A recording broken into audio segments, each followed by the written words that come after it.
Every tale begins with once upon a time, but some stories, whispered by candlelight and tucked between brittle pages, are forgotten, waiting quietly for nightfall to return. Tonight, we drift into the old woods of folklore, where shadows move with meaning and magic stirs beneath moss and moonlight. These are the stories that danced on the edges of dreams, stories told by the brothers Grimm, now gathered together for one long unbroken night, softened and retold to cradle your sleep. Wolves will wear disguises. Witches will wait behind gingerbread walls. Towers will hide golden hair. Mirrors will whisper uncomfortable truths. And daughters will spin gold from sorrow. Kings will bargain with frogs.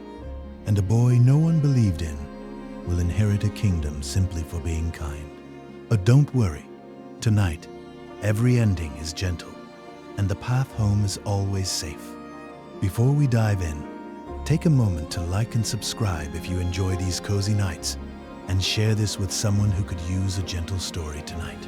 And in the comments, let us know where you're listening from, and what time it is, and which of these old tales you loved best as a child. It's always a joy to see how far and wide our little bedtime circle reaches. So, tuck in close, and let the hush of enchanted woods and the warmth of old tales carry you gently away. The story begins now.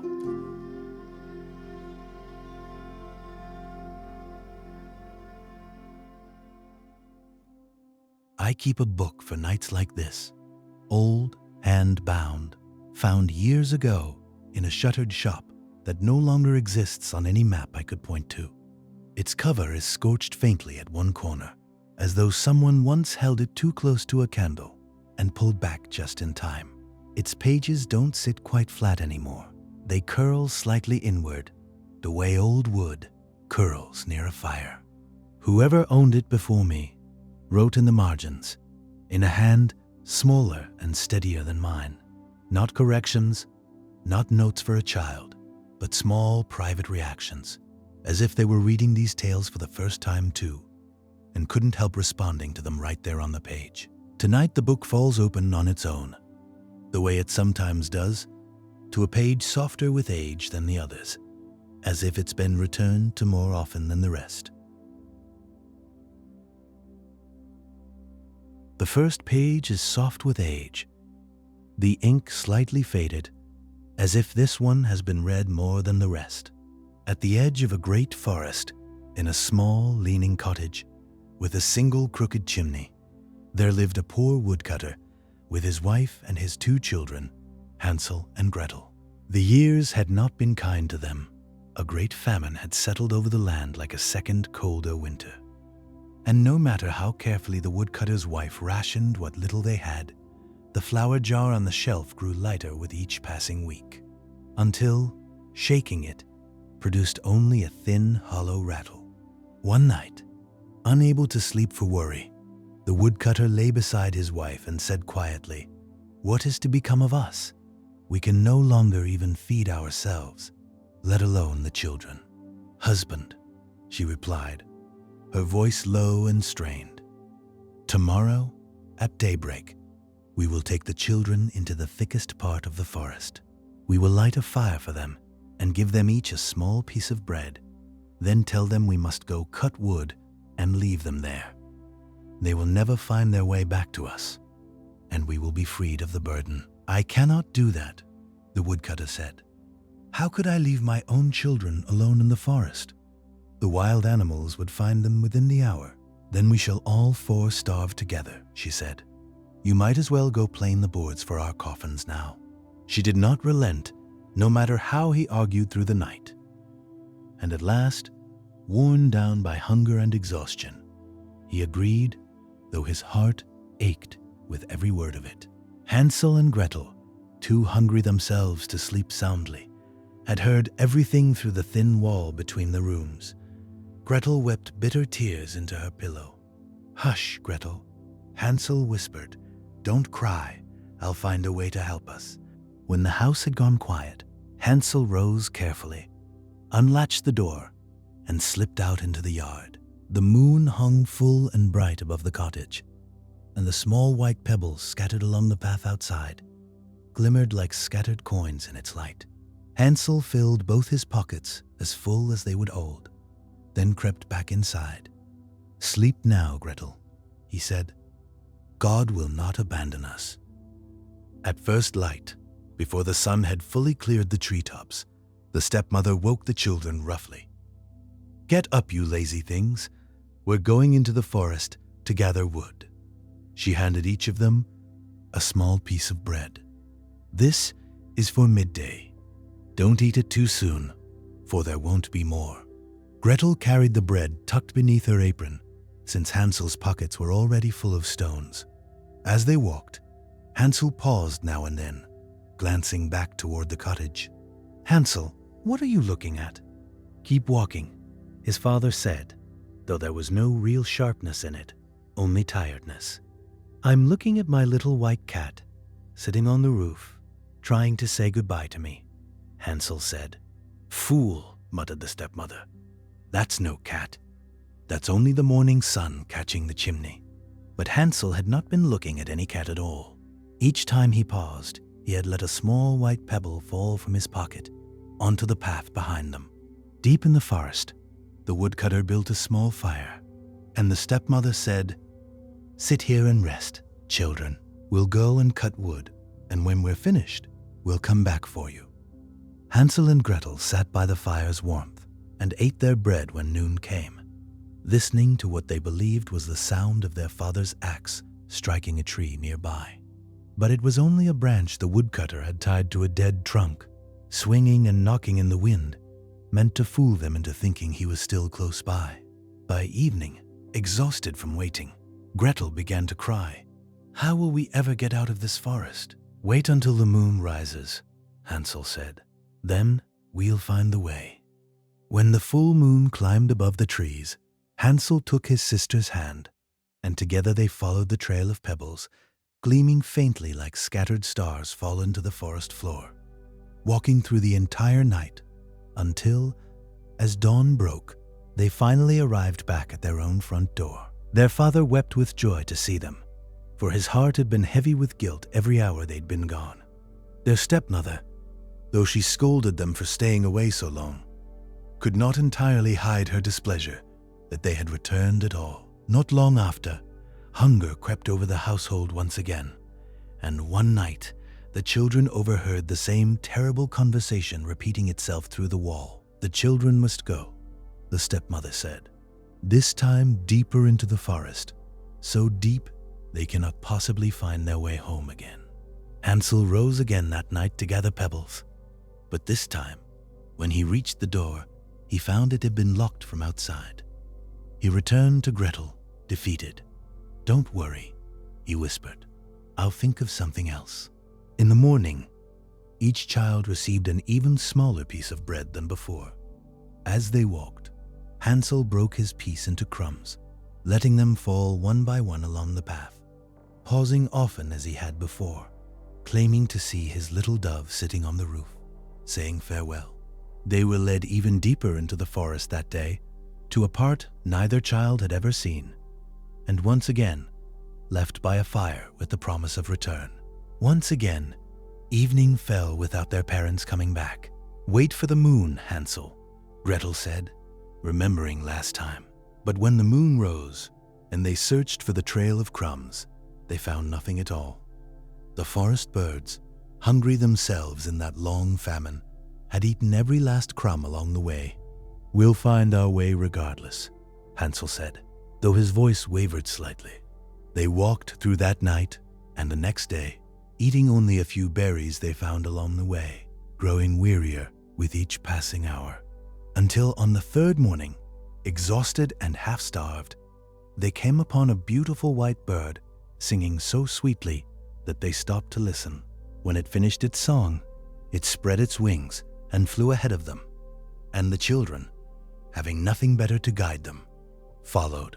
The bird led them to a small house, and as they drew closer, they saw that its walls were built of bread, its roof covered in cake, and its windows made of clear, sparkling sugar.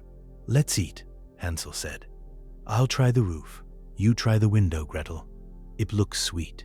He broke off a piece of the roof, and Gretel pressed her hands to a window pane, breaking off a piece to taste. From inside, a thin, creaking voice called out, "Nibble, nibble. Little mouse who is nibbling at my house. It's only the wind so wild, the child of heaven." The children answered and continued eating without much worry. So hungry were they. Suddenly, the door opened, and an old woman leaning on a cane stepped out. Hansel and Gretel were so startled they nearly dropped what they were eating. "Well now, dear children," the old woman said, her voice suddenly gentle. "Who brought you here? Do come in and stay with me. No harm will come to you."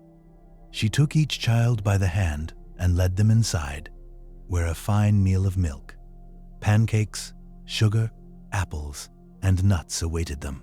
Afterward, she showed them to 2 small soft beds, and the children, believing themselves in heaven, slept peacefully for the first time in days. But the old woman's kindness was only a disguise. She was, in truth, a wicked witch who had built her bread and sugar house specifically to lure hungry children close, so that she might cook and eat them, considering such children her greatest delicacy. Witches, the old stories say, have red eyes and cannot see very far, but they possess a keen sense of smell, like animals, by which they can detect when humans draw near. Early the next morning, before the children woke, the witch crept to their beds, looked at their rosy sleeping faces, and murmured to herself, "These will make a fine meal indeed." She seized Hansel with her withered hand and dragged him, despite his cries, into a small stable, locking him behind a barred door. Then she shook Gretel awake roughly. "Get up, lazy girl. Fetch water and cook something good for your brother. He's shut outside in the stable, and we must fatten him up. When he's plump enough, I'll eat him." Gretel wept bitterly, but there was nothing to be done. She had no choice but to obey the witch's orders. From then on, Hansel received the finest food each day, while Gretel was given only crab shells to eat. Every morning, the old woman shuffled to the stable and called out, "Hansel, stick out your finger so I can feel if you're fat enough yet." Hansel, clever even in his fear, poked out a small bone he'd found in the straw instead of his own finger. The witch, whose eyesight was poor, felt the bone and, puzzled that he stayed so thin, grew increasingly frustrated. After 4 long weeks of this, her patience ran out entirely. "Gretel," she snapped, "hurry up and fetch water. Fat or thin, tomorrow I'm going to kill Hansel and cook him."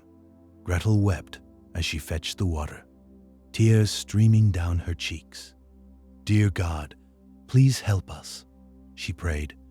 "If only the wild animals in the forest had eaten us, at least we would have died together." "Save your howling," the witch said. "It won't help you now." The next morning, Gretel was made to hang the kettle of water and light the fire. "First we'll bake," the witch said. "I've already heated the oven and kneaded the dough." She pushed poor Gretel toward the oven, from which flames were already leaping. "Crawl inside," the witch said, "and see if it's properly heated, so we can put the bread in." But Gretel understood, in that instant, exactly what the witch intended. "I don't know how," she said. "Show me how to do it first." "Stupid goose," the witch muttered, growing impatient. "The opening is big enough, see? Even I could get in myself." She waddled closer and stuck her own head partway into the oven to demonstrate. In that moment, Gretel gave her the hardest push she could manage, sending the witch stumbling fully inside, then slammed the iron door shut and secured the bolt. The witch began to howl horribly, but Gretel turned and ran, and within moments the witch met her terrible end within the very oven she had built to cook children. Gretel raced straight to the stable. "Hansel, we're saved. The old witch is dead." Hansel sprang out the moment she threw open the door, like a bird set free from its cage, and the 2 of them embraced, weeping and laughing all at once, dancing in a small circle of pure relief. With nothing left to fear, they went back into the witch's house, and in every corner they found chests overflowing with pearls and precious jewels. "These are even better than pebbles," Hansel said, filling his pockets as full as they would go. Gretel filled her apron as well. "But now we really must go," Hansel said, "so we can get out of this witch's forest at last." They walked for hours until they came to a wide stretch of water, too broad to cross on foot, with no bridge in sight. "We can't get across," Gretel said. Just then, a white duck came swimming by, and Hansel called out to it asking for help. The duck carried them across, one at a time, and on the far bank, the children recognized the forest at last as one close to their own home. Before long, they saw their father's cottage in the distance and began to run. Their father wept with joy the moment he saw them, for he had known no happiness since the day he'd left his children behind, and had regretted it every single hour since. With the pearls and jewels they carried home from the witch's house, every worry about hunger vanished from that household forever, and the three of them lived together after that in complete contentment. This tale is older and stranger than its sugar walls suggest. Folklorists trace its shape back to the Great Famine of 1315 to 1317, when a sudden shift in climate across medieval Europe destroyed harvests for years running, and some families' historical records suggest faced choices no parent should ever have to make. In the very first version the Grimms wrote down in 1812, it wasn't a stepmother who proposed leaving the children in the forest. It was their mother. Later editions softened her into a stepmother, easing a discomfort readers felt at a mother turning against her own child. Though the fear underneath the story, the fear of hunger itself, never really changed.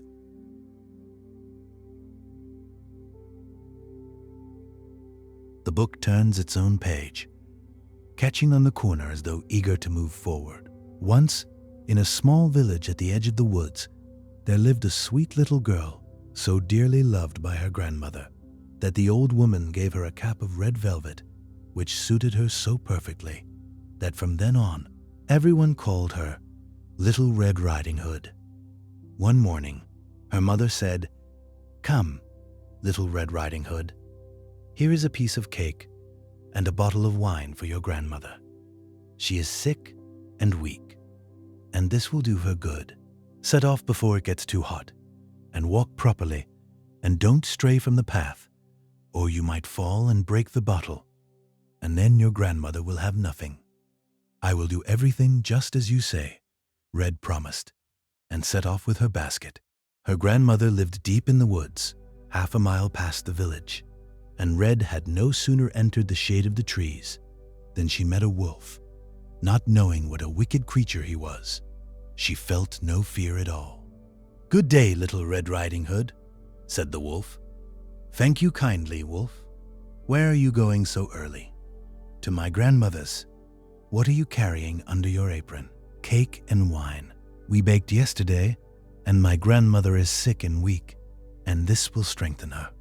"Where does your grandmother live, Little Red Riding Hood?" "A good quarter hour further into the woods. Her house stands under 3 big oak trees, with hazel hedges close by. You must know it," Red said, never suspecting there was any harm in answering. The wolf thought to himself, "This tender young thing is a juicy morsel.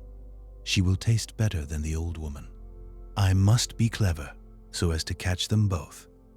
He walked alongside her a little while, then said, "Little Red Riding Hood, just look at the beautiful flowers growing all around. Why don't you look about you? I don't believe you even hear the birds singing so sweetly. You walk along as if you were going to school, and it's so cheerful out here in the woods." Little Red Riding Hood looked around, and when she saw the sunbeams dancing through the trees and all the lovely flowers, she thought, "If I bring my grandmother a fresh bouquet, she'll be so happy. It's still so early. I'll have plenty of time." So she left the path and ran into the woods to look for flowers, and each time she picked one, she thought she saw an even prettier one a little further off, and so she went deeper and deeper into the woods. The wolf, meanwhile, went straight to the grandmother's house and knocked on the door. "Who's there?" "Little Red Riding Hood," said the wolf, bringing cake and wine. "Open the door. Just press the latch," the grandmother called. "I'm too weak to get up." The wolf pressed the latch, and the door sprang open. Without a word, he went straight to the grandmother's bed and swallowed her whole. Then he put on her clothes, put her cap on his head, climbed into her bed, and pulled the curtains shut. Little Red Riding Hood, meanwhile, had been gathering flowers, and once she had as many as she could carry. She remembered her grandmother and set off again on her way. She found the door standing open, which struck her as strange, and when she entered the room, everything felt so odd that she thought, "Oh goodness, how strange I feel today, and usually I love being at grandmother's." "Good morning," she called out, but received no answer. She went to the bed and pulled back the curtains. There lay her grandmother with her cap pulled down low over her face, looking very strange indeed. "Oh, grandmother, what big ears you have, the better to hear you with. Oh, grandmother, what big eyes you have, the better to see you with. Oh, grandmother, what a terribly big mouth you have, the better to eat you with." And with that, the wolf leapt out of bed and swallowed poor Little Red Riding Hood whole. Once he had satisfied his appetite, he climbed back into the bed, fell fast asleep, and began to snore very loudly. A huntsman happened to be passing by the house just then and thought, "How loudly the old woman is snoring. I should check that she's all right." He stepped inside, and when he came to the bed, he saw the wolf lying there instead of the grandmother. "So I've found you at last, you old sinner," he said. "I've been looking for you for a long time." He raised his rifle, but then thought better of it, realizing the wolf might have swallowed the grandmother whole, and that she might still be saved. So instead, he took a pair of scissors and carefully cut open the sleeping wolf's belly. With the first few cuts, he saw a flash of red, and then, with a few more cuts, the little girl sprang out crying, "Oh, how frightened I was." It was so dark inside the wolf's body. And soon after, the old grandmother came out too, still alive, though barely able to breathe. Little Red Riding Hood quickly fetched large stones, and together they filled the wolf's belly with them. When he woke and tried to run away, the stones were so heavy that he collapsed at once and fell down dead. All three were delighted. The huntsman took the wolf's pelt and went home with it. The grandmother ate the cake and drank the wine that Little Red Riding Hood had brought, and quickly felt strong again. And Little Red Riding Hood thought to herself, "Never again will I stray from the path into the woods, when my mother has forbidden it." The wolf in this tale was never simply an animal. Some of the earliest known versions trace back to 11th century poems from Belgium, describing a girl in a red robe straying from her path to meet danger in the woods, long before Charles Perrault first wrote the tale down in 1697. Perrault's version ended without any rescue at all, framed openly as a warning to young women about men who seem gentle but are not. The Grimms added the huntsman's rescue and the stones, softening the ending considerably. But scholars still read the wolf as it was always meant, a stand-in for real danger wearing a familiar, trusted face.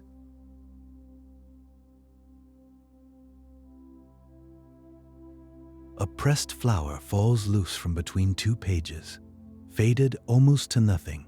Once, in the middle of winter, when snowflakes fell like feathers from the sky, a queen sat sewing by a window with a black ebony frame. As she sewed and looked out at the snow, she pricked her finger with her needle, and 3 drops of blood fell onto the snow. The red looked so striking against the white that she thought, "If only I had a child as white as snow, as red as blood, and as black as this ebony frame." Not long after, she gave birth to a daughter who was exactly that, skin white as snow, cheeks red as blood, hair black as ebony, and so they named her Snow White. But the queen died shortly after the child was born. A year later, the king took a new wife, a beautiful woman, but proud and vain, who could not bear the thought of anyone surpassing her in beauty. She owned a magic mirror, and whenever she stood before it, she would ask, "Mirror, mirror, on the wall, who is the fairest of them all?" And the mirror would answer, "You, my queen, are fairest of all." She was satisfied then, for she knew the mirror always told the truth. But as Snow White grew, she became more and more beautiful, until by her 7th year, she was as lovely as the day, more beautiful even than the queen herself. One day, when the queen asked her mirror the familiar question, it answered differently.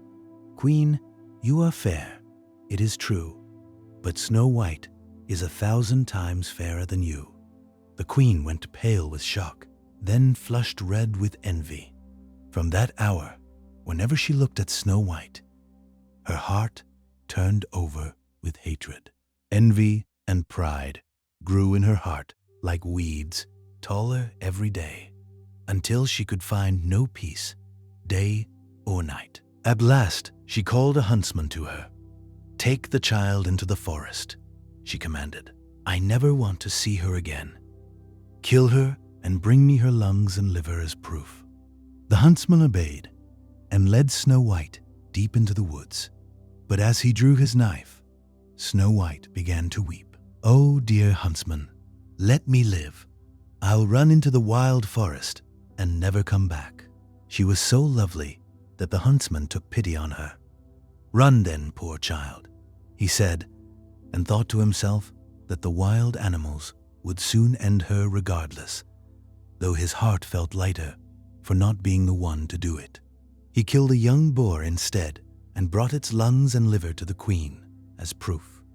And the cook, at the queen's command, prepared and salted them, and the wicked woman ate them, believing she had eaten Snow White's own.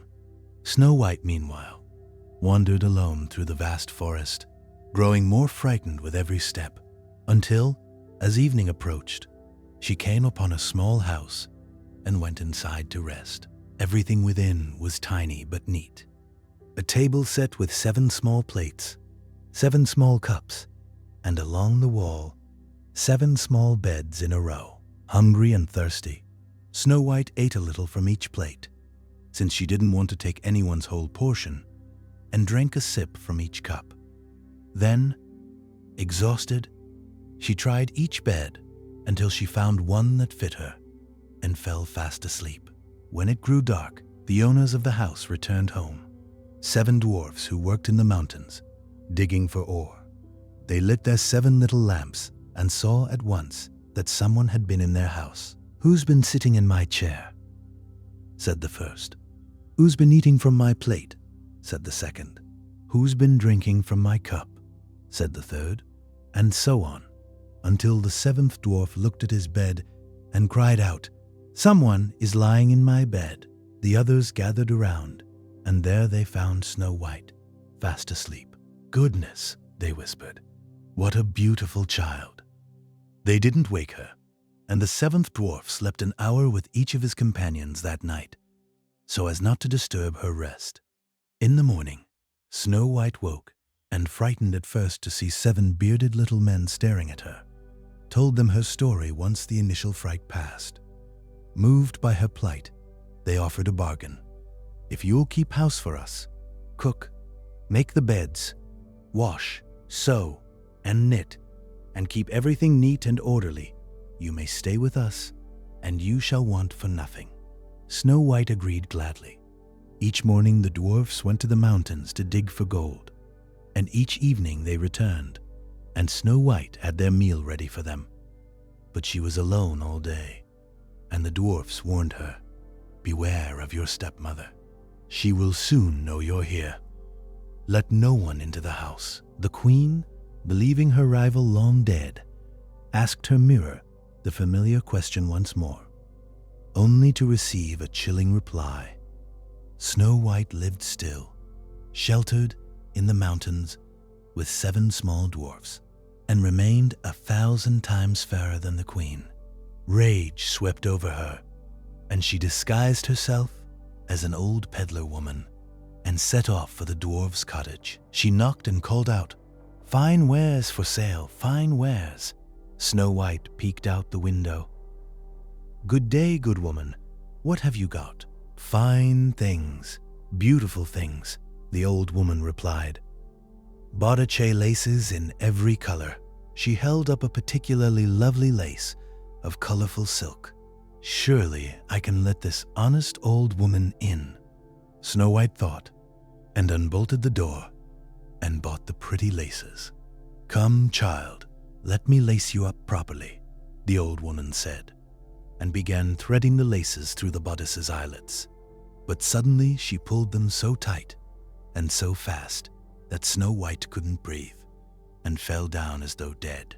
"Now I am the fairest once again," the queen said to herself, hurrying away. Not long after, the dwarves came home and found their dear Snow White lying motionless on the ground. They lifted her at once and, seeing how tightly she was laced, cut the laces through. Slowly, she began to breathe again, and color returned to her cheeks. When the dwarves heard what had happened, they said, "The old peddler woman was surely no one but the wicked queen. You must be careful and let no one in while we're away." The queen, arriving home, went straight to her mirror, and when it told her once more that Snow White remained the fairest, fury consumed her entirely. This time, she prepared a poisoned comb and disguised herself once more, arriving at the cottage as a different old woman entirely. fine wares for sale," she called. Snow White looked out, but said, "I dare not let anyone in." "You may at least look," the old woman said, holding up the beautiful comb. Snow White, charmed by it, let her in and allowed the woman to comb her hair. But the moment the poisoned comb touched her scalp, she fell down unconscious. "There, you paragon of beauty," the queen said. "Now it's finished," and left satisfied. But luckily, evening came soon, and the dwarves returned. Seeing Snow White lying as though dead, they suspected her stepmother at once, searched her hair, and found the poisoned comb. The moment they removed it, Snow White woke and told them what had happened. Once again, they warned her to open the door to no one. At home, the queen stood before her mirror. "Mirror, mirror on the wall, who is the fairest of them all?" "Queen, you are fair, it is true. But Snow White beyond the mountains, with the 7 dwarfs, is 1,000 times fairer than you." The queen trembled with rage. "Snow White must die," she said, "even if it costs me my own life." She went to a secret hidden chamber where no one else ever set foot, and there prepared a poisoned apple. Its skin was white with a beautiful red blush, so lovely that anyone who saw it would want to taste it. But a single bite would bring certain death. Disguised now as a simple farmer's wife, she made her way once more to the cottage and knocked. "I dare not let anyone in," Snow White called from the window. "The dwarfs have forbidden it." "That's fine by me," the woman replied. "I'll just get rid of my apples elsewhere. But here, I'll give you one, since you seem kind." She held up the poisoned apple. "No, I dare not accept anything," Snow White said. "Are you afraid of poison?" the old woman said, and cut the apple in two, eating the white half herself, and handing Snow White the red half. Seeing the old woman eat from the very same apple, Snow White's fear eased, and she reached out and took a bite. The moment it touched her lips, she fell down dead. The queen looked at her through the window with terrible satisfaction and hurried home. And when she asked her mirror once more, it finally answered as she'd always wished. She alone was fairest in all the land. That evening, the dwarfs returned home to find Snow White lying still upon the ground, no breath in her body. They lifted her, searched for laces, combs, anything, but found nothing. They washed her with water and wine, But nothing helped. The dear child was dead, and remained so. They laid her upon a bier, and sat beside her weeping for 3 full days. And when at last they meant to bury her, her face remained so fresh and rosy, just as it had been in life, that they could not bear to put her into the dark earth. Instead, they had a coffin made of clear glass, so she could be seen from every side, laid her within it, wrote her name and royal birth in golden letters upon its lid, and carried her to a mountaintop, where one of the dwarves remained always to keep watch over her. Even the animals of the forest came to mourn her. First an owl, then a raven, and finally a small dove. Snow White lay in that glass coffin for a long, long time, never decaying, looking always as though she were merely sleeping, still white as snow, red as blood, and black-haired as ebony. Eventually, a prince came riding through that part of the forest and stopped at the dwarf's cottage for the night. He saw the coffin upon the mountain and the beautiful girl within it, and read the golden letters written there. "Let me have this coffin," he said to the dwarfs. "I will give you whatever you ask for it." But the dwarfs replied, "We would not give it up for all the gold in the world." "Then give it to me freely," the prince said, "for I cannot live without seeing her. I will honor and cherish her as my most precious possession." Moved by the sincerity of his plea, the dwarfs finally agreed. The prince had his servants carry the coffin away on their shoulders, but along the way, one of them stumbled over a bush, and the jolt dislodged the poisoned piece of apple that had been lodged in Snow White's throat all along. She opened her eyes, lifted the coffin's lid, and sat up, alive once more. "Oh, dear heaven, where am I?" she cried. The prince, filled with joy, told her everything that had happened. "I love you more than anything else in the world," he said. "Come with me to my father's castle and be my wife." Snow White, moved by his devotion, agreed, and their wedding was planned with great splendor and magnificence. Among the invited guests was Snow White's own stepmother. Before setting out, she stood once more before her mirror. "Mirror, mirror on the wall, who is the fairest of them all? Queen, you are fair, it is true, but the young queen is 1,000 times fairer than you." The wicked woman was so shaken by this that she almost dared not attend the wedding at all. But her curiosity to see the young queen finally overcame her fear, and she went. The moment she stepped into the hall and recognized Snow White, standing very much alive, she froze with terror and could not move at all.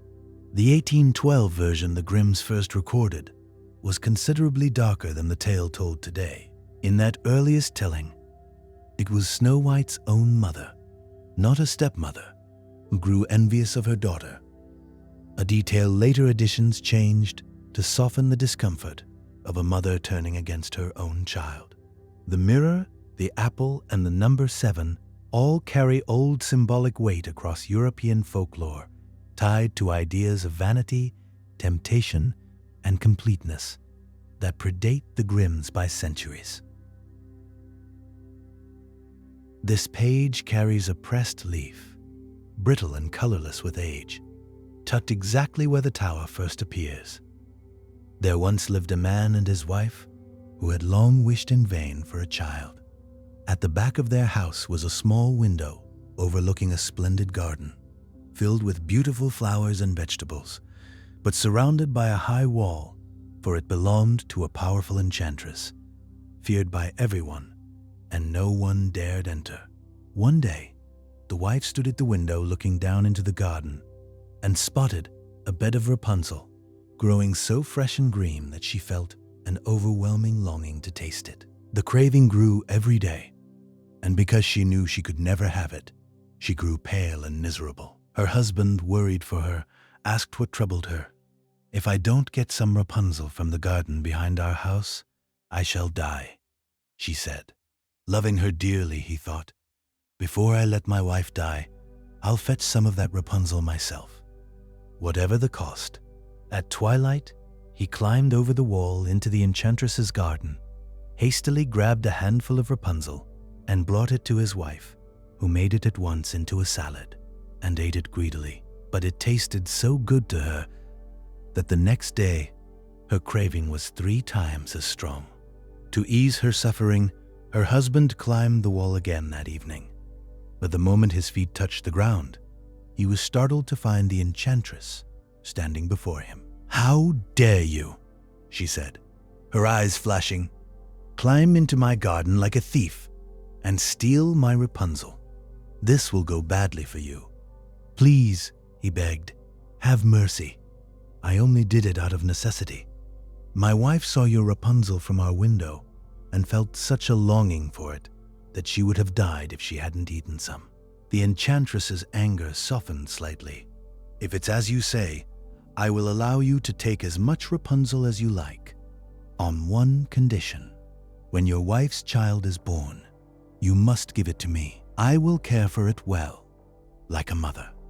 Terrified, the man agreed to everything, and when the child came, the enchantress appeared at once, named the girl Rapunzel, after the very plant her mother had craved, and carried her away.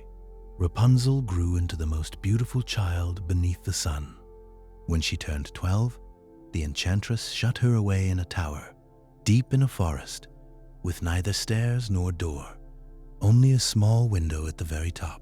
Whenever the enchantress wished to enter, she stood beneath the window and called out, "Rapunzel, Rapunzel, let down your hair." And Rapunzel, whose hair was long and fine as spun gold, would unwind her braids, fasten them to a hook by the window, and let them fall 20 ells downward, so the enchantress could climb up. A few years later, a king's son happened to ride through the forest and passed close by the tower. He heard singing so lovely that he stopped to listen, and it was Rapunzel, passing her lonely hours with song. The prince wished desperately to climb up to her, but could find no door anywhere. He rode home, but the song stayed with him, and he returned to the forest often after that. One day, hidden behind a tree, he watched the enchantress arrive and call up her strange, familiar words, and saw the golden braids tumble down, and the enchantress climb them like a ladder. "If that is the ladder to reach her," he thought, "I shall try my own luck." The next evening, he went to the tower himself and called up, just as he had heard, "Rapunzel, Rapunzel, let down your hair." At once, the braids came tumbling down, and the prince climbed up. Rapunzel was frightened at first, having never seen a man before, but he spoke to her gently, explaining how her song had touched his heart, until he could no longer rest without seeing her. Her fear soon melted, and when he asked her to be his wife, and she saw how young and handsome he was, she thought, "He will surely love me better than the old woman does," and placed her hand in his. "I would gladly go with you," she said, "but I don't know how to get down. Each time you come, bring a length of silk, and I will weave it into a ladder, and when it's finished, I'll climb down and you can take me away on your horse." They agreed he would visit every evening, since the old woman came only by day. The enchantress for a long time noticed nothing at all, but one day, Rapunzel, without thinking, said to her, "Tell me, Mother Gothel, why is it that you're so much harder to pull up than the young prince? He's always with me in a moment." "Wicked child," the enchantress cried, "what is this I hear? I thought I'd cut you off from the whole world, and yet you've deceived me." In her fury, she seized Rapunzel's beautiful hair, wound it several times around her left hand, snatched up a pair of scissors, and cut it all away, letting the golden braids fall to the ground.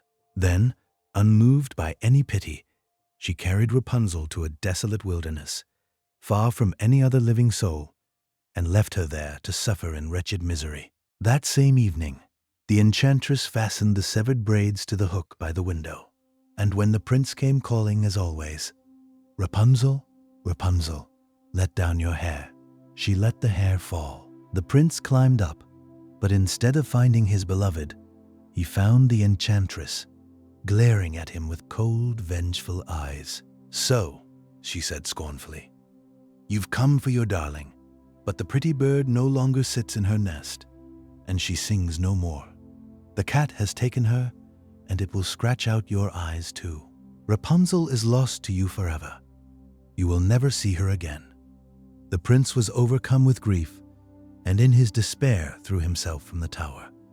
He survived the fall, but the thorns below tore into his eyes and blinded him completely. He wandered the forest afterward, sightless and grieving, eating only roots and berries, weeping constantly for the wife he had lost.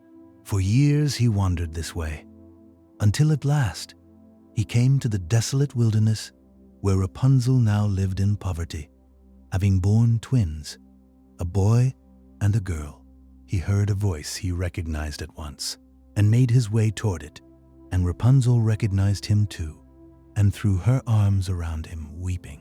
2 of her tears fell upon his eyes, and in that instant his sight returned to him, as clear as it had ever been. He led her back to his kingdom, where they were welcomed with tremendous joy, and lived long afterward, happy and content. Scholars comparing the 1812 and 1857 editions of this tale note a significant change. In the earliest version, Rapunzel's pregnancy is what alerts the enchantress to the prince's visits, a detail the Grimms quietly removed in later editions to suit more conservative Victorian readers. The tower itself, with its single high window, echoes a folklore motif found across many cultures of guarded women and impossible ascents long before this particular telling took shape in Germany. A small ink blot marks this page, as though the original writer paused mid-sentence, uncertain how to continue. There once was a poor miller who had a beautiful daughter.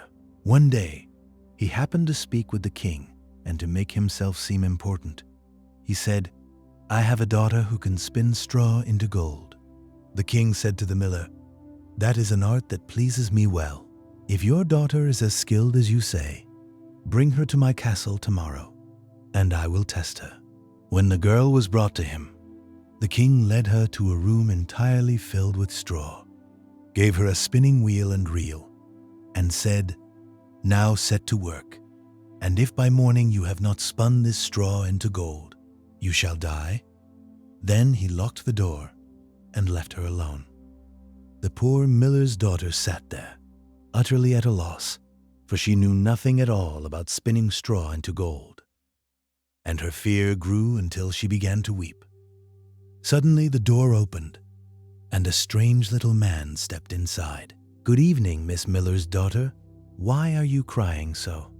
"Oh," she answered, "I must spin straw into gold, and I don't know how." "What will you give me if I spin it for you?" the little man asked. "My necklace," said the girl. He took it, sat down at the wheel, and whirred it around 3 times, and the reel was full of gold. He set another reel, whirred it around 3 times more, and that too was filled. This continued through the night, until, by morning, all the straw was spun into gold. The king, arriving early, was astonished and delighted at the sight, but his greed only grew larger. He had the girl locked in an even bigger room full of straw, and ordered her to spin it all into gold if she valued her life. Once again, she wept, and once again the little man appeared. "What will you give me this time?" "The ring from my finger," she said. He took it and spun as before, filling every reel with gold by morning. The king was overjoyed, but still not satisfied. He had her brought to a 3rd room, even larger than the first, 2 entirely filled with straw. "Spin this too tonight, and if you succeed, you shall become my wife," he said, thinking to himself, "Even though she is only a miller's daughter, I could not find a richer wife in the whole world." When the girl was alone, the little man appeared a 3rd time. "What will you give me if I spin it once more for you?" "I have nothing left to give," she said. "Then promise me your first child once you are queen." Believing there would surely be some other way out of it later, and seeing no other choice, the miller's daughter promised. and the little man spun the straw into gold one final time. When the king came the next morning and found everything just as he'd wished, he married her, and the beautiful miller's daughter became queen. A year later, she gave birth to a beautiful child and thought nothing more of the little man until, one day, he suddenly stepped into her chamber. "Now give me what you promised," he said. The queen was terrified and offered him all the riches of her kingdom if he would only let her keep her child, but he refused every offer. At last, seeing her such genuine distress, he softened. "I will give you 3 days," he said. "If within that time you discover my name, you may keep your child." The queen spent the entire night thinking of every name she had ever heard and sent a messenger throughout the land to gather still more. When the little man returned the next day, she recited every name she could think of: Casper, Melchior, Balthazar. But to each one he said, "That is not my name." The second day, she sent her messenger to ask around the neighborhood for unusual names and offered the little man ribsobefif, mutton calf, laceleg. But still he answered each time, "That is not my name." On the third day, the messenger returned with a strange story. "I could find no new names," he said, "but as I came around the corner of a forest, up a high mountain where fox and hare say goodnight to one another, I saw a little house, and before it burned a small fire, and around the fire a truly comical little man was leaping about on one leg, calling out, 'Today I'll bake, tomorrow I'll brew, then I'll fetch the queen's child too.' How lucky that no one knows that Rumpelstiltskin is what I'm called." You can imagine the queen's joy at hearing this. When the little man arrived shortly after and asked, "Now, my queen, what is my name?" she first asked, "Is your name Heinz?" "No." "Could your name perhaps be Rumpelstiltskin?" "The devil told you that. The devil told you that." The little man screamed, and in his fury, stamped his right foot so hard into the ground that he sank in up to his waist. Then, seizing his left foot with both hands in a terrible rage, he tore himself entirely in two. Names carry old power across folklore traditions. The idea that knowing something's true name grants control over it, a motif scholars trace to far older European and even ancient Egyptian beliefs about hidden names holding personal power. This particular ending, with the little man tearing himself apart in fury, comes directly from the Grimm's own recorded version, a detail that speaks to just how seriously old storytellers took the stakes of a broken bargain. This page carries a faint dusting of something like ash, though the book has never once been near a fire. A rich man's wife fell ill, and knowing her end was near, she called her only daughter to her bedside. "Dear child," she said, "stay pious and good, and God will always help you, and I will look down on you from heaven and always be near you." With that, she closed her eyes and died. The girl went to her mother's grave every day and wept, and remained pious and good. When winter came, snow spread a white blanket over the grave, and when spring's sun uncovered it again, her father took a new wife. This new wife brought 2 daughters into the household, fair of face, but foul and black of heart.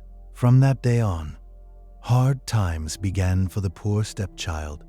"Should the stupid goose sit in the parlor with us?" the stepsisters said.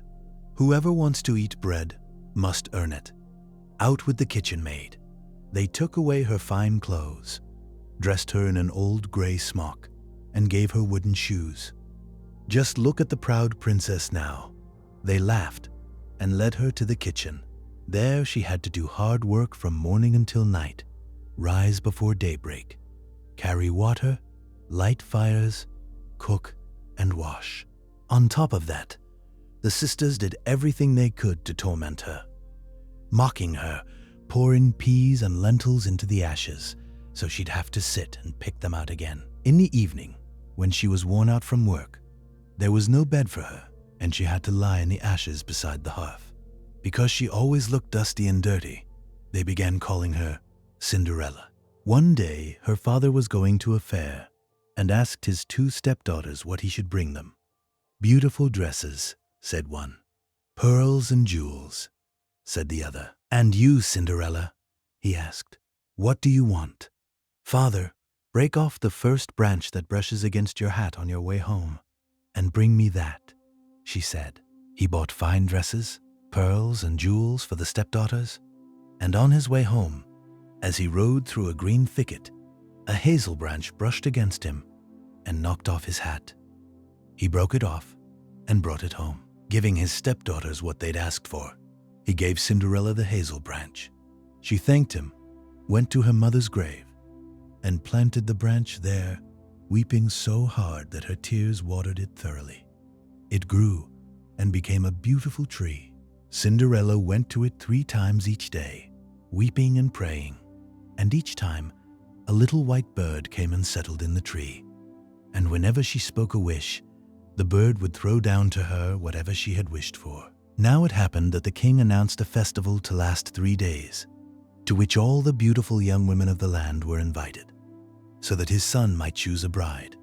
When the 2 stepsisters heard they were to attend, they called, "Cinderella, comb our hair, brush our shoes, and fasten our buckles. We're going to the festival at the king's castle." Cinderella obeyed, weeping, for she wished she too could go. She begged her stepmother to let her attend as well.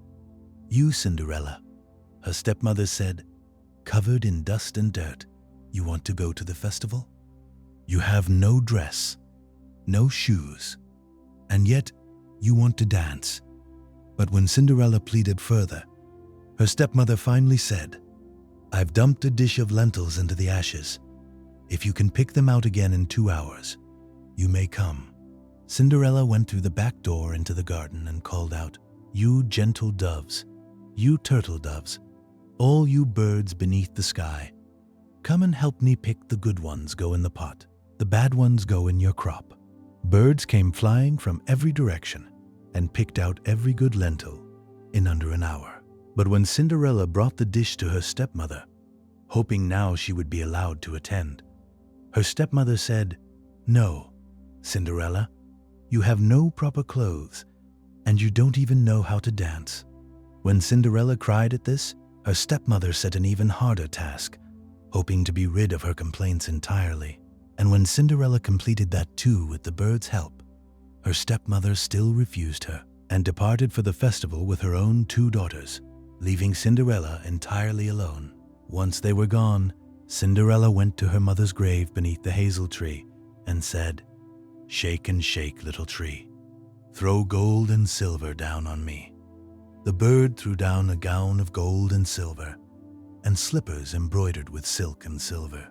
Dressed in haste, she made her way to the festival. Her stepmother and stepsisters, not recognizing her at all in such fine clothing, believed she must be some foreign princess, for they never imagined it could be Cinderella, believing her to be sitting at home in the dirt. The prince danced with her the entire evening, and whenever anyone else asked her to dance, he said, "She is my partner."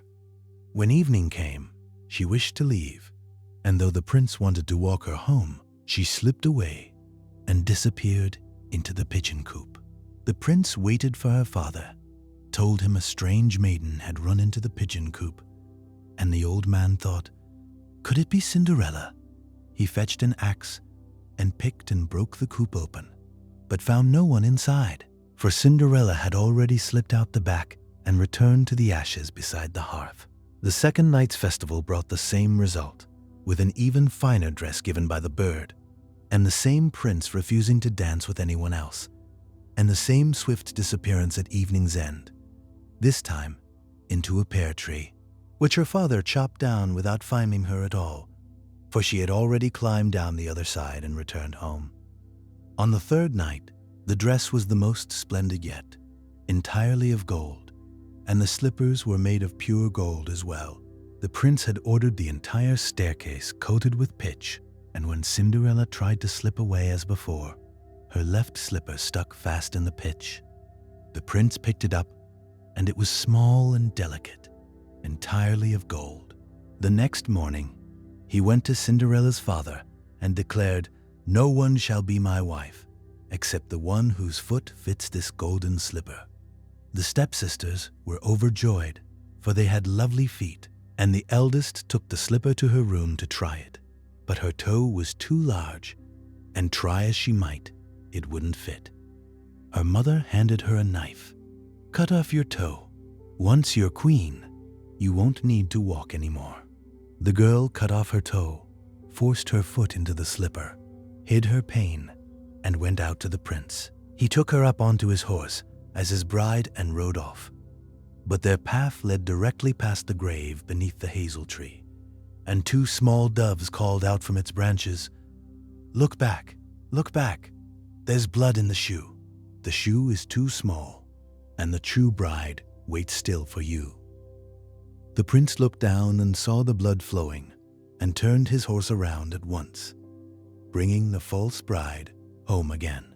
"This isn't the right one either," her mother said, and gave the golden slipper to her other daughter, whose heel proved too large. The mother handed her the knife as well. "Cut off a piece of your heel. Once you're queen, you won't need to walk anymore."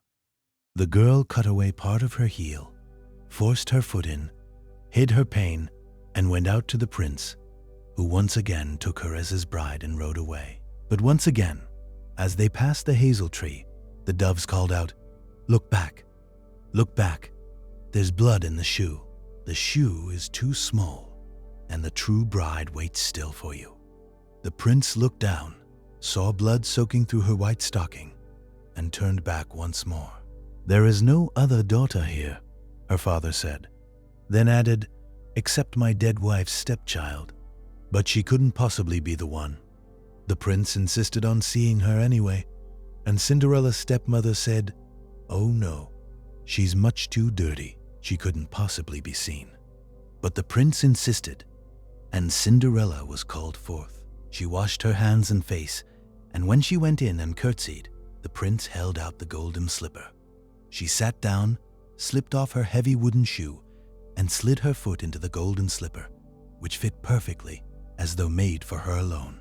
When she stood and the prince looked into her face, he recognized her at once as the beautiful maiden he had danced with, and cried out, "This is the true bride." As the couple rode together to the wedding, the two false stepsisters, hoping still to share in her good fortune, walked alongside. On the way to the church, doves settled upon their shoulders and pecked out one eye from each of them.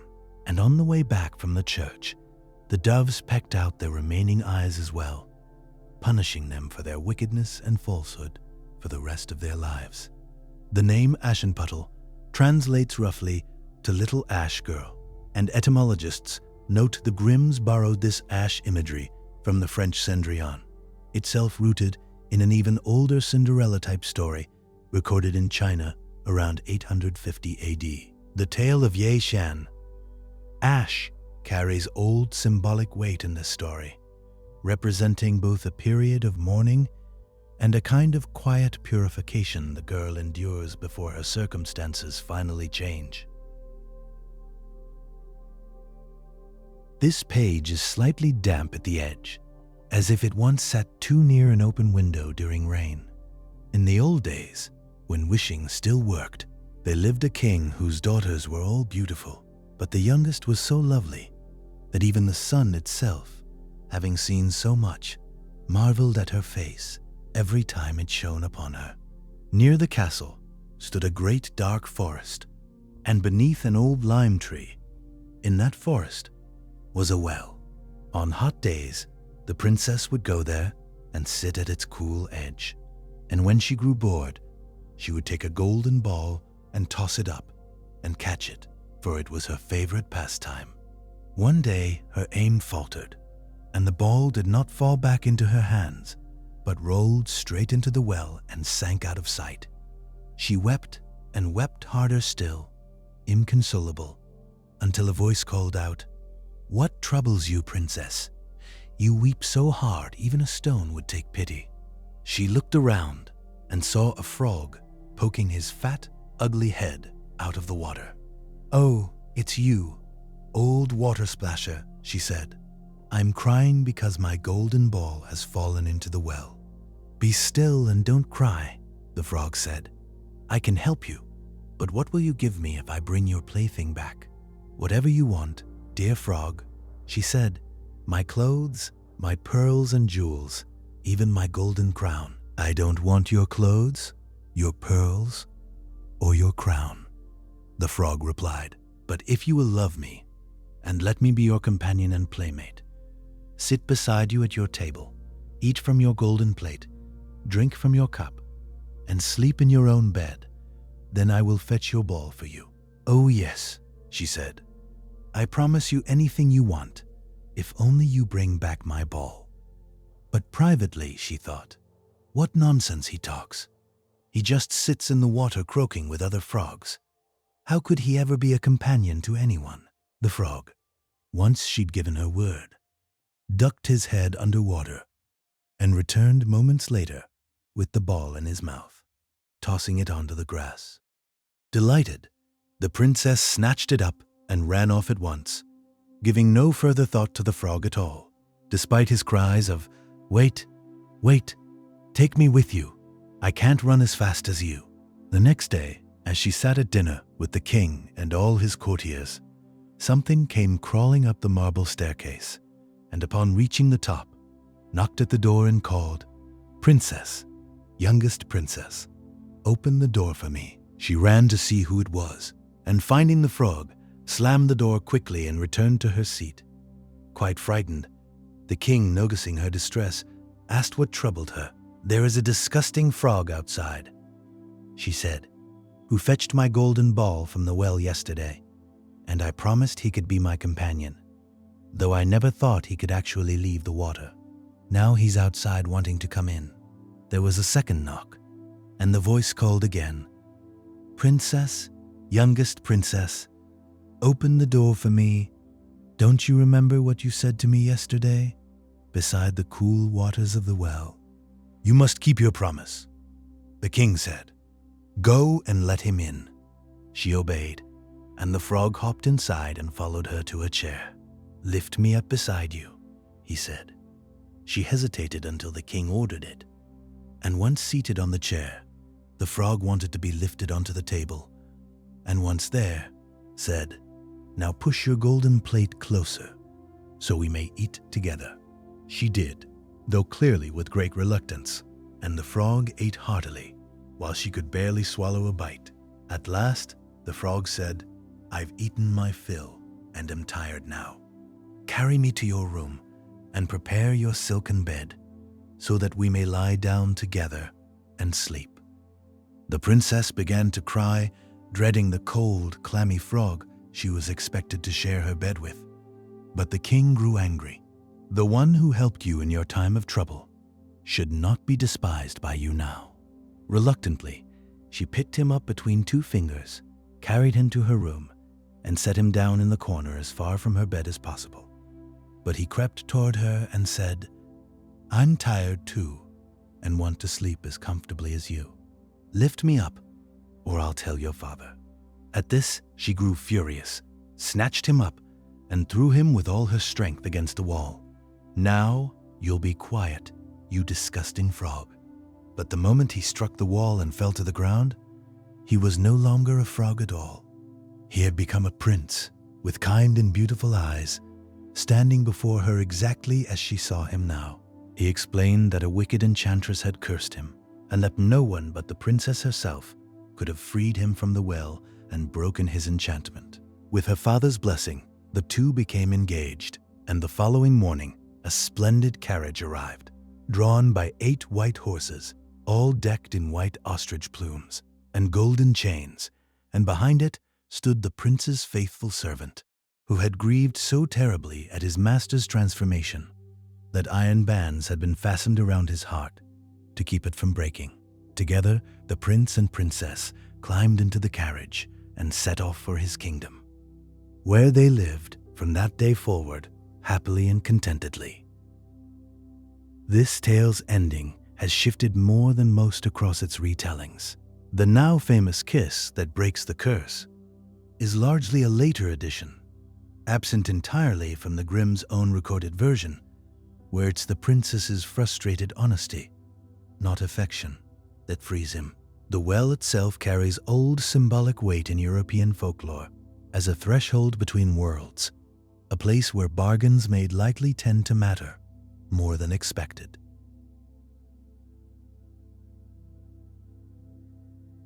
This page has a small tear, mended long ago with a strip of cloth. A certain man had a donkey that had faithfully carried sacks to the mill for many years, but as its strength began to fail, it became less and less useful for work. Its master began thinking of ways to be rid of it entirely, and the donkey, noticing that the wind was blowing unfavorably, ran away and set off toward Bremen, thinking that surely there he could become a town musician. After walking a while, he came upon a hound lying in the road, panting as though exhausted from running. "What's wrong, old fellow?" the donkey asked. "Ah," said the hound, "because I'm old and getting weaker every day, and can no longer hunt, my master wanted to kill me, so I ran away. But now, how am I to earn my bread?" "You know," said the donkey, "I'm going to Bremen to become a town musician. Come with me and take up music too. I'll play the lute, and you can beat the drums." The hound agreed, and they continued on together. And it wasn't long before they came upon a cat sitting by the roadside, looking as mournful as 3 days of rain. "What's happened to you, old Whiskers?" asked the donkey. "Who can be cheerful when their neck is on the line?" said the cat. "Now that I'm old, my teeth are blunt, and I'd rather sit by the stove and purr than chase mice. My mistress wanted to drown me. I escaped, but now good advice is hard to find. Where am I to go? Come with us to Bremen. You understand music, so you can join our band." The cat agreed readily and joined them. Soon after, the 3 fugitives passed a farmyard where a rooster sat atop the gate, crowing with all his strength. "Your crowing pierces right through us," said the donkey. "What's the matter?" "I've foretold fine weather for tomorrow," said the rooster.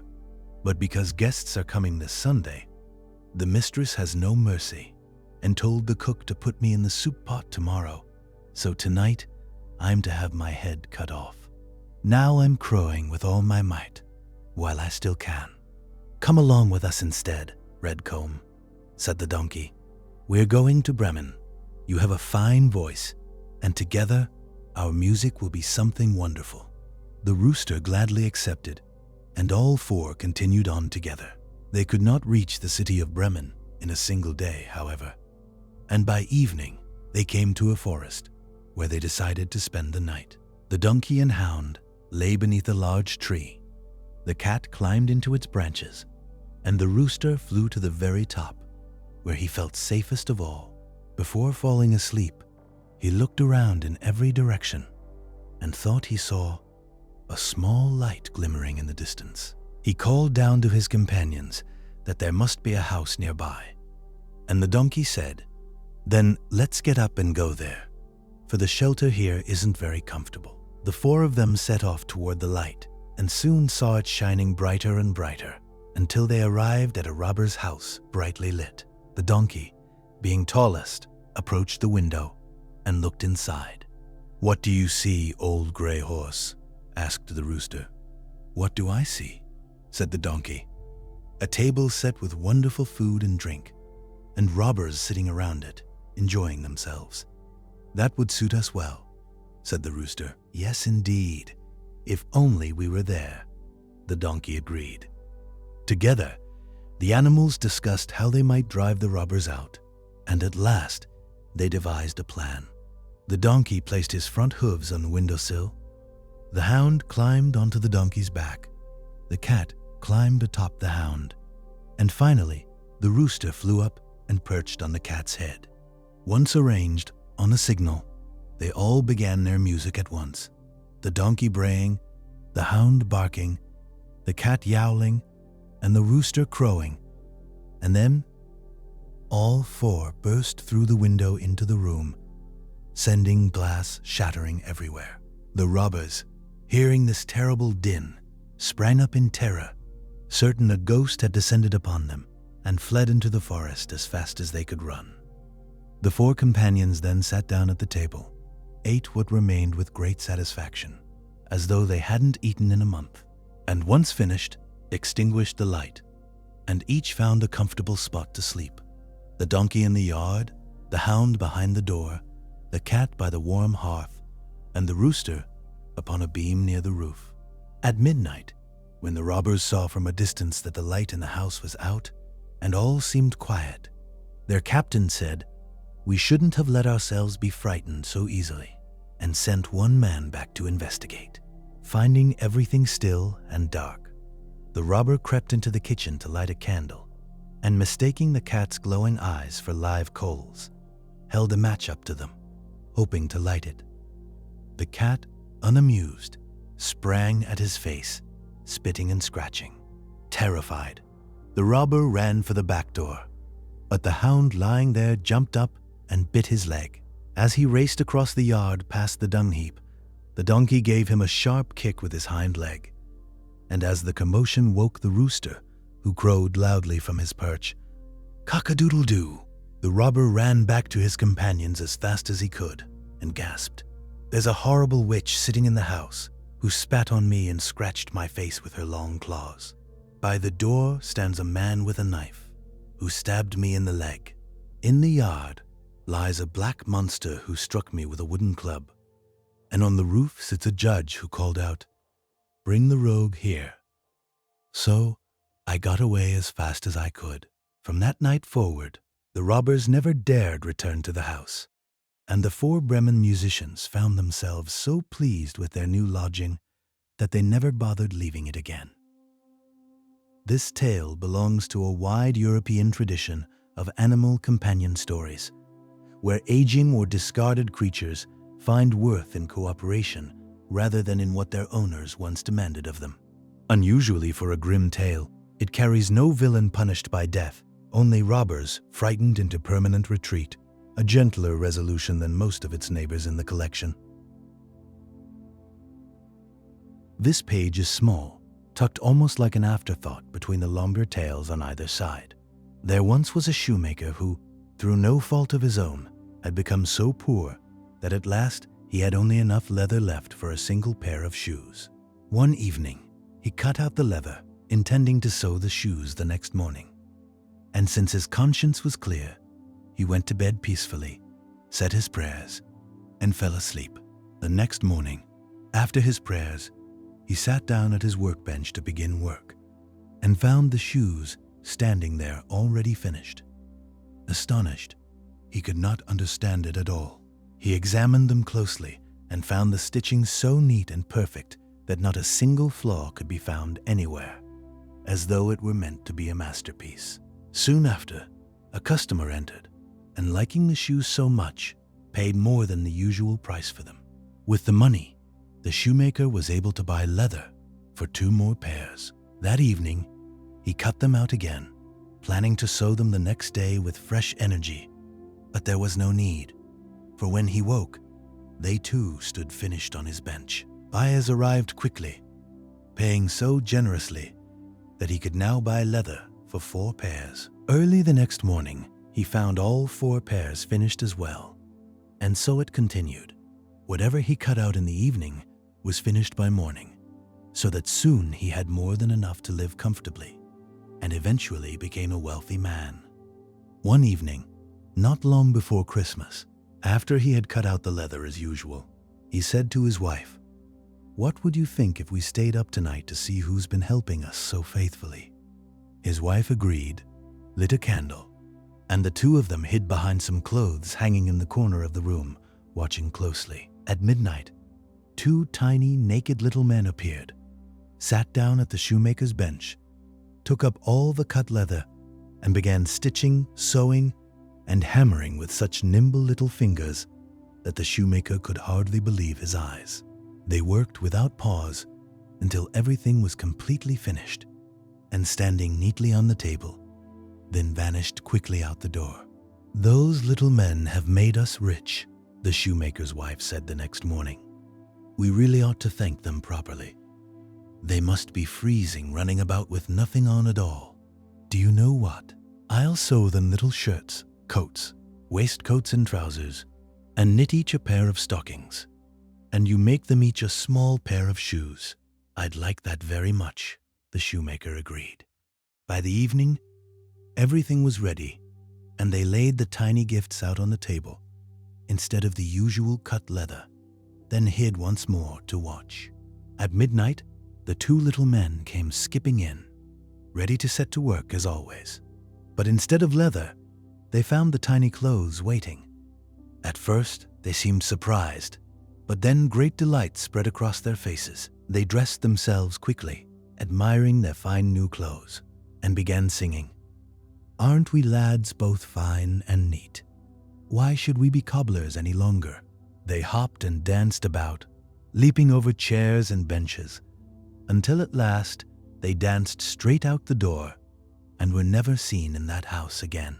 The shoemaker, however, prospered from that day forward in everything he undertook for the rest of his life. This tale reflects a broader European folklore tradition of household spirits, helpful but easily offended or satisfied, who vanish the moment their debt feels repaid. It remains one of the gentlest tales in the entire Grimm collection, carrying no true villain and no real danger, only quiet reciprocity between strangers. The final page in tonight's reading, slightly warped, as though it once got caught in the rain. There was once a man who had 3 sons, the youngest of whom was called Simpleton, and was mocked, ridiculed, and belittled by the other 2 at every opportunity. One day, the eldest son wished to go into the forest to cut wood, and before he left, his mother gave him a fine cake and a bottle of wine so that he wouldn't suffer hunger or thirst. In the forest, he met a little gray-haired old man who wished him good day and said, "Give me a piece of your cake and a drink of your wine. I am so hungry and thirsty." But the clever son said, "If I give you my cake and wine, I'll have none left for myself. Be off with you," and left the little man standing there and walked on. He began chopping down a tree, but before long he struck his own arm with the axe instead, and had to return home to have it bandaged. This was, though he never knew it, exactly the work of the little gray man. Next, the second son went to the forest, and his mother gave him a cake and a bottle of wine as well. He too encountered the little old man, who asked for a piece of cake and a sip of wine. But the second son said, just as unkindly as his brother, "Whatever I give you, I'll have less for myself. Be off," and left the old man behind. His punishment came quickly as well, for his very first blow with the axe struck his own leg, and he too had to be carried home. Then Simpleton said, "Father, let me go into the forest to cut wood too." "Your brothers have injured themselves doing that," his father said. "You'd better stay home. You understand nothing about it." But Simpleton pleaded so persistently that his father finally said, "Well then, go. You'll learn through pain." His mother gave him only a cake baked in ashes and a bottle of sour beer, since that was all that remained in the house. When Simpleton reached the forest, he too met the little gray-haired man, who greeted him and asked for a piece of cake and a sip of drink. "I only have an ash cake and sour beer," Simpleton said, "but if that suits you, we'll sit down and eat it together." They sat, and when Simpleton pulled out his ash cake, it had become a fine sweet cake, and his sour beer had turned into good wine. They ate and drank together, and afterward, the little man said, "Since you have such a good heart and share willingly what you have, I'll grant you good fortune. There, by that old tree, chop it down, and you'll find something at its roots." Then the little man went on his way. Simpleton chopped down the tree, and when it fell, he found a goose sitting among the roots, its feathers gleaming entirely of gold. He lifted it up and carried it with him to an inn, planning to spend the night there. The innkeeper had 3 daughters who saw the goose and grew tremendously curious about such a strange bird, wishing very much to have one of its golden feathers for herself. The eldest thought, "I'll find an opportunity to pluck a feather," and as soon as Simpleton stepped out, she seized the goose by the wing, but her fingers stuck fast and would not come loose. Soon after, the second sister came with the same intention, but the moment she touched her sister to pull her away, she too became stuck fast. Finally, the third sister arrived with the same idea, and the other 2 cried, "Stay away, for heaven's sake, stay away."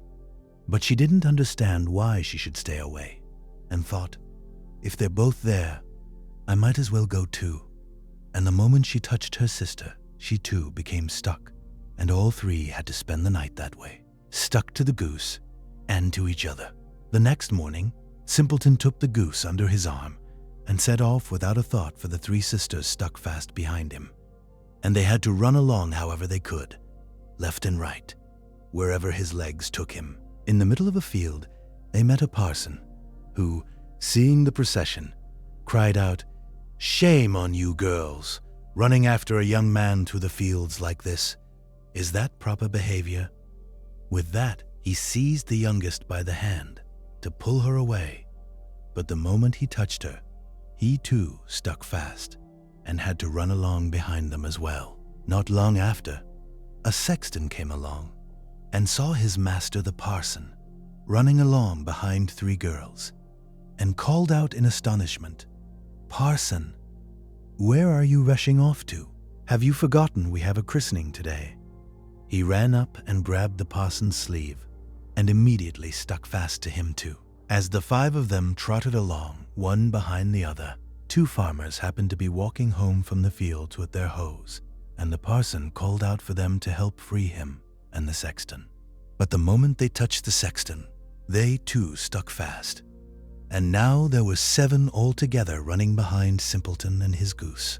Eventually, they came to a city where a king ruled who had a daughter so serious that no one had ever managed to make her laugh, and the king had declared that whoever could make her laugh should have her as his wife. When Simpleton heard this, he went before the princess, with his goose and its strange, ridiculous chain of 7 people running behind.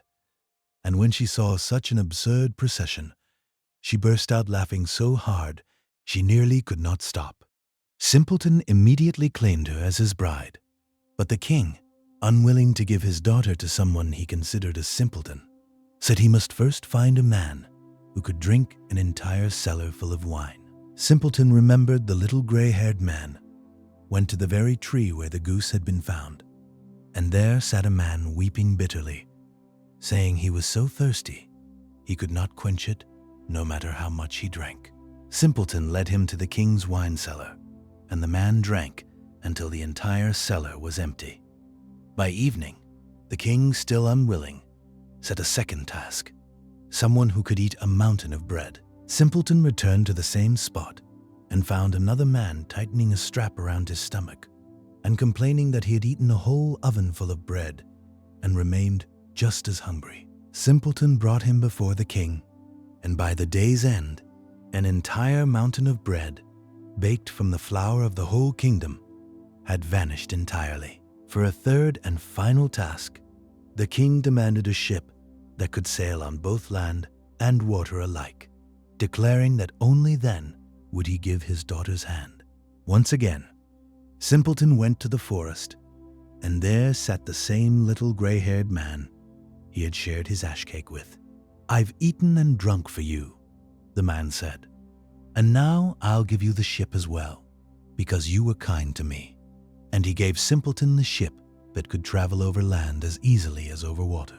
When the king saw it, he could no longer refuse, and Simpleton married the princess, and after the old king's death, inherited the entire kingdom, living long and happily with his wife. The same boy his own family had once dismissed as too simple to matter at all. This tale follows a well-worn folklore pattern scholars call the youngest son motif, where the sibling most dismissed by his own family turns out, through simple kindness rather than cunning, to be the wisest among them. The Golden Goose itself, and the ridiculous chain of people stuck to it, has long been read as a gentle satire on greed, each new person joining the chain out of their own small want rather than any real need. The book falls quiet now, its final page settled beneath the cover's scorched corner, as if it has been waiting all along to rest exactly there.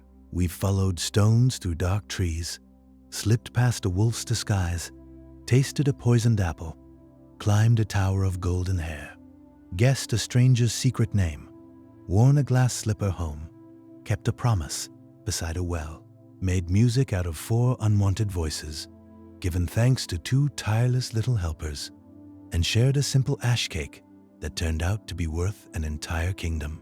Each of these tales carries, somewhere beneath its magic, a real fragment of history, of famine, fear, and the strange, enduring power storytellers found in giving shape to what frightened them most. They were never really about witches or wolves at all.